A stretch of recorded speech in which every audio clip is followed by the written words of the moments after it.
I think I was always using my art practice to process and cope with oftentimes very difficult things in childhood. So I was creating fantasy worlds and imaginary characters and people in order to sort of move forward and be okay and be safe and happy. My practice deals with a ton of research. So I go and I read a lot of art history, a lot of just historical texts from different time periods, and then I'm splicing together like imagery that I think about through that, especially during the witch trial times because of my hometown. I talk a lot about the ditch in my work because of my graphic novel, which is called The Ditch, and I sculpt ditches, and there's a lot about ditches.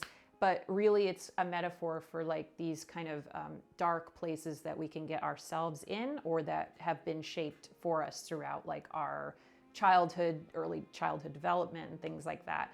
So when I research this idea of the ditch, it's Samuel Paris's archaeological site in my hometown.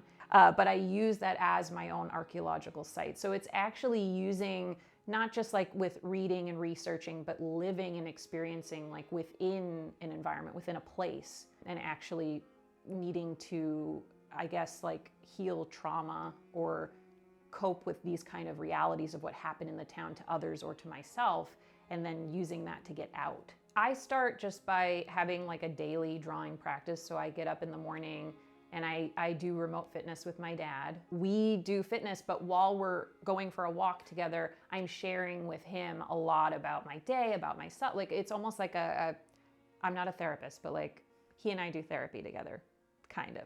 And it's helpful because we need to do a lot of healing. So that is the initial like beginning of my morning, and then I go and I draw.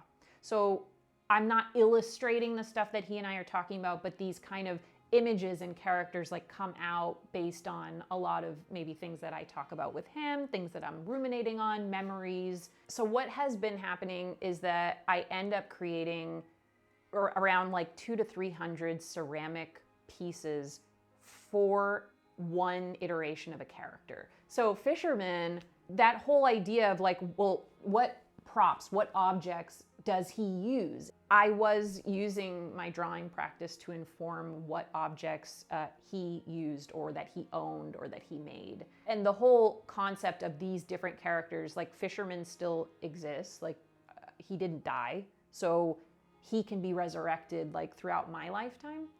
And then also Brian, the estate sale and the yard sale perhaps implied that he died. And there's a little bit of an edge with that when you start seeing some of the objects like the meat gun, that he could have been maybe a bit unsteady, maybe depressed, and didn't make it past the estate sale or the yard sale. But there is that bit of hope, right? And the comedic aspect to all of my work is that he's alive and he'll be alive forever, even past my death. I'm a huge advocate for mental health awareness. I have been like actively working on myself through CBT, cognitive behavioral therapy, and I'm now doing EMDR.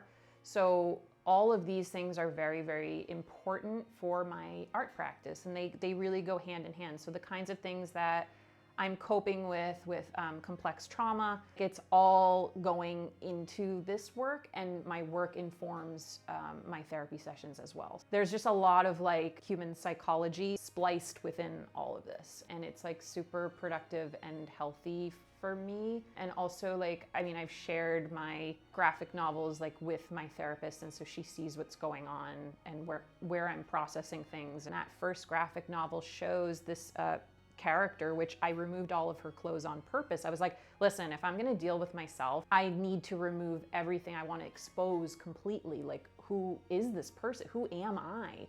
That was the beginning of this whole process of like basically creating these graphic novels and the character of this naked woman trying to just exist and have her art practice and how to believe in herself and push forward.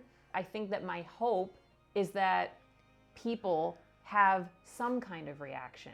If my work just is something where people are glazing over and not having like a further thought about themselves, about maybe life, about others, whatever it is, then I've missed the mark.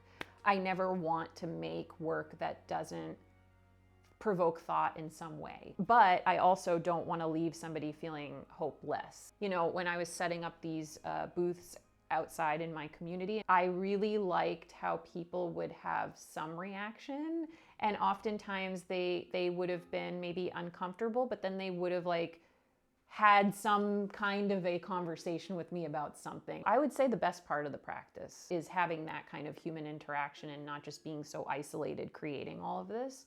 And then it makes me feel like more seen or less alone. But yeah, a lot of my practice does have to do with like loneliness and being kind of on my own little planet or island, and that doesn't need to be the case.